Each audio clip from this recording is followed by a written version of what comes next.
ओम शांति।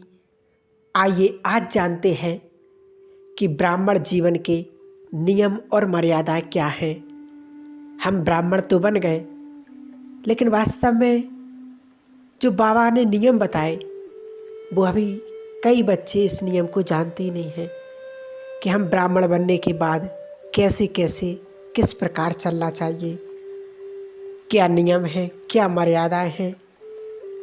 क्योंकि अगर ये नहीं जाना तो बाद में बहुत पछताएंगे और हम बाबा से कहेंगे कि बाबा आपने हमें बताया नहीं।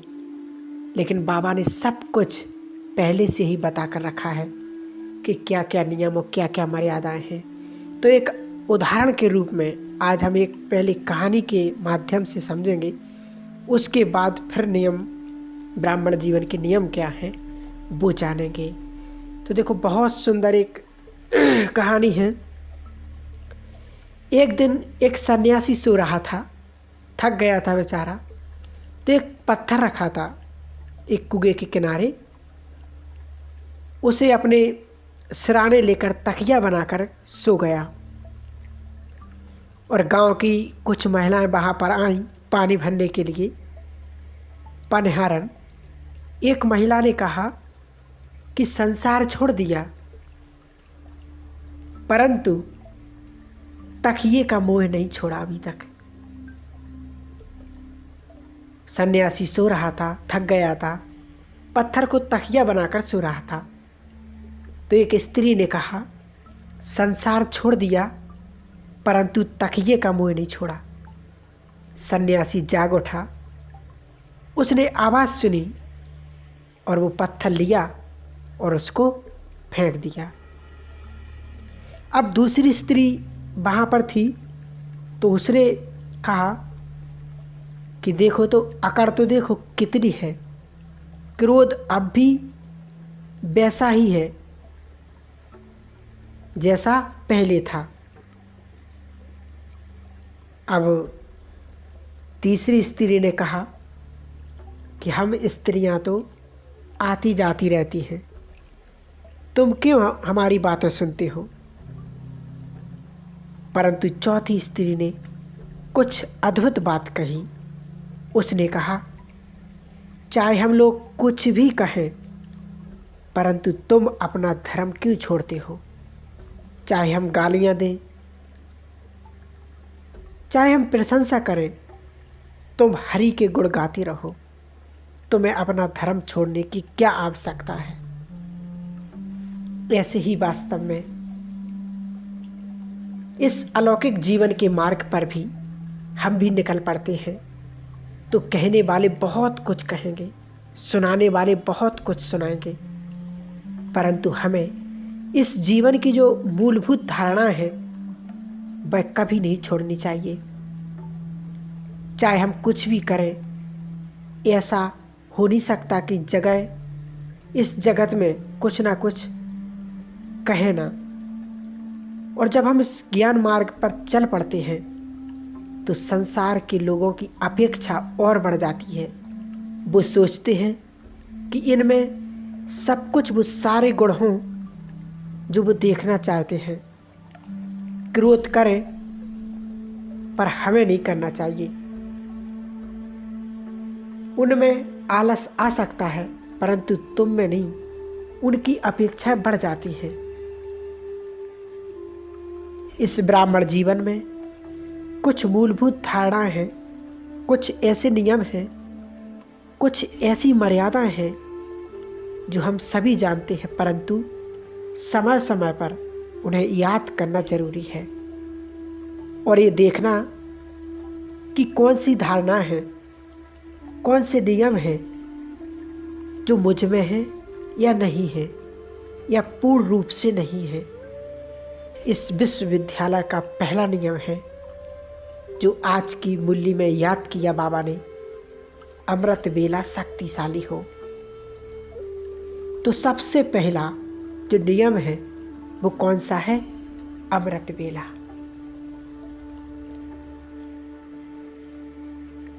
एक बार बाबा ने पूछा भी था बच्चों से कि कमजोर किसे कहा जाएगा। वह जो मर्यादा पूर्वक नहीं चलेगा। सबसे पहले केवल अमृत वेला उठ जाना, यह संपूर्ण जागृति अवस्था में नींद में जरा भी अगर असर ना हो, सुस्ती ना हो, साधारण अमृत वेला नहीं हो, शक्तिशाली अमृत वेला, प्रेम में मगन अवस्था, उसकी तैयारी आवश्यक जरूर है। उसकी तैयारी रात से चालू होती है, दूसरे दिन से चालू होती है। उठने से रात से किस अवस्था में सोया जाता है, क्या करते हुए सो रहे हैं, मन को खाली किया या नहीं किया, यह वैसा ही वैसा भरा हुआ है। परमात्म वर्षा हो रही है, परंतु पात्र अगर उल्टा रखा है, फिर कैसे भी भरे कोशिश करें वो भरेगा नहीं। ऐसे ही बुद्धि रूपी पात्र भी है, अगर उसको हमने खाली नहीं किया रात को, तो उसमें जो भरा पड़ा है, उससे जो परमात्मा शक्तियों का जो पावर है वो हमारे अंदर नहीं भरेगा। कभी 4 बजे उठते, कभी 5 बजे उठते, कभी 3:45 बजे, कभी 4 बजे। अगर 5 मिनट बाकी है और हमने सोचा कि 5 मिनट के लिए सो जाते हैं,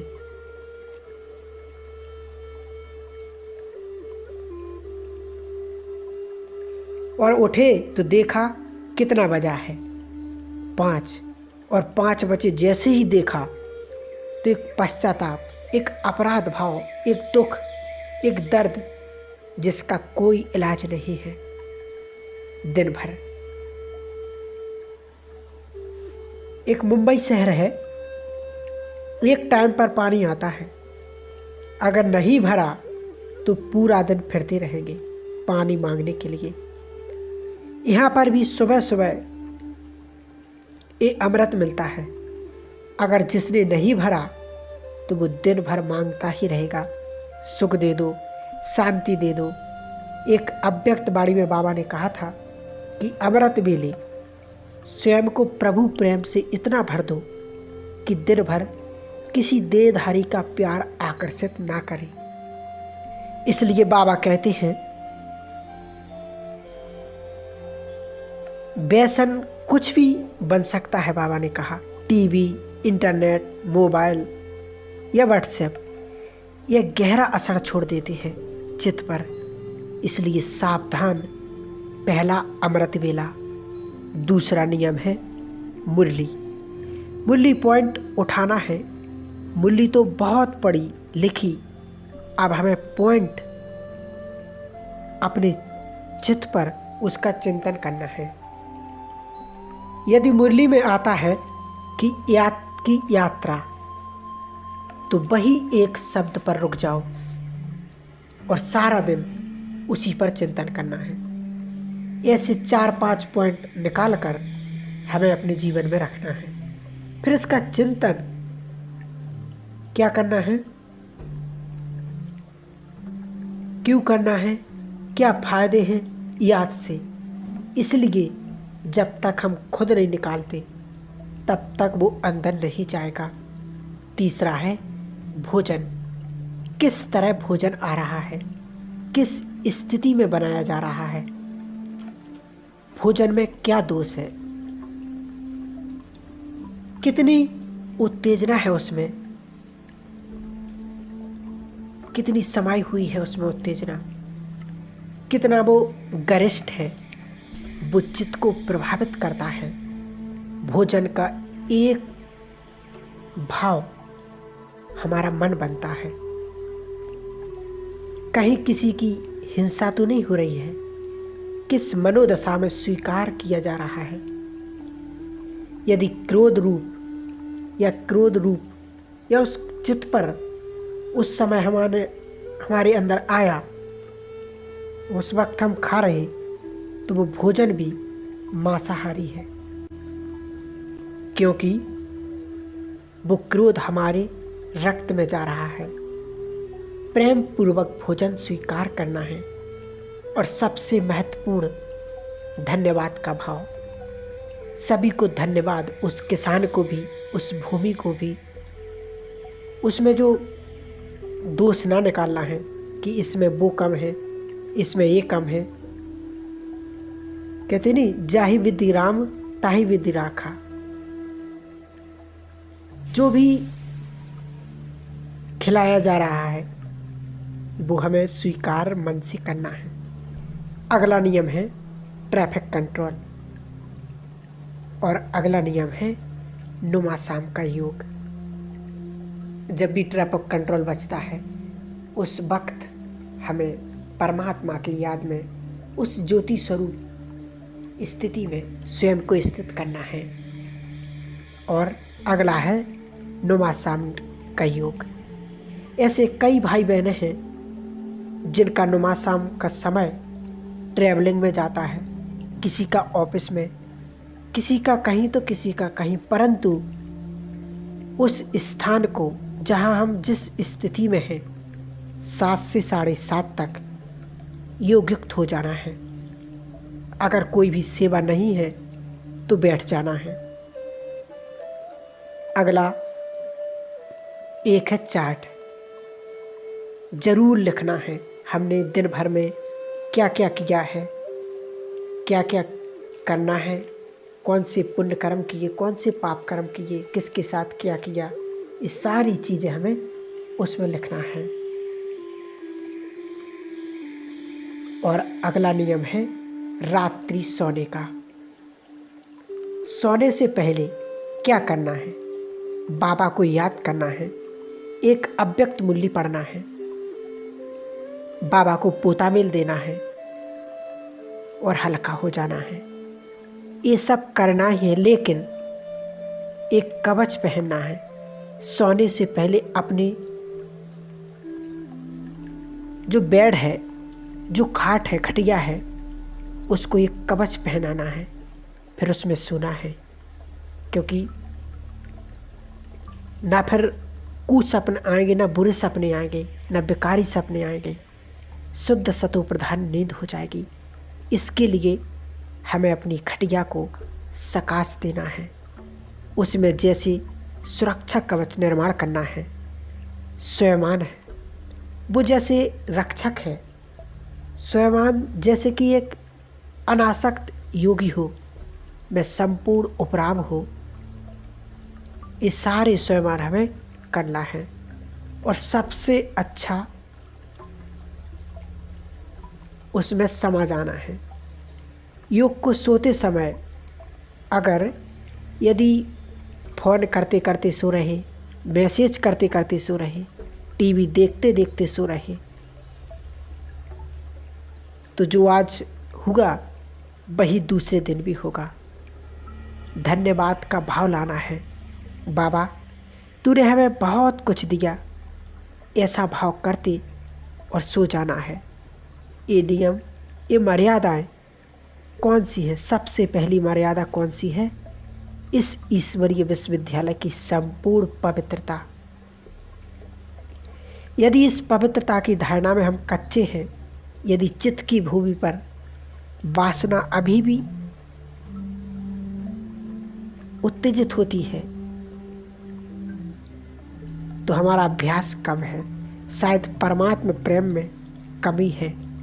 इस धारणा को मजबूत करना है, इस मर्यादा को मजबूत करना है, इस नियम को हमें मजबूत जरूर करना है। बाबा ने माताओं को, बहनों को निमित्त बनाया है, तो इन सभी मर्यादाओं को,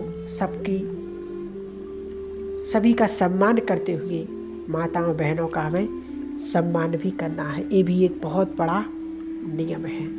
तो ये थे ब्राह्मण जीवन के कुछ नियम। नियम तो बहुत सारे हैं, लेकिन जो मेन नियम हैं वो थे। ठीक है। ओम शांति, ओम शांति।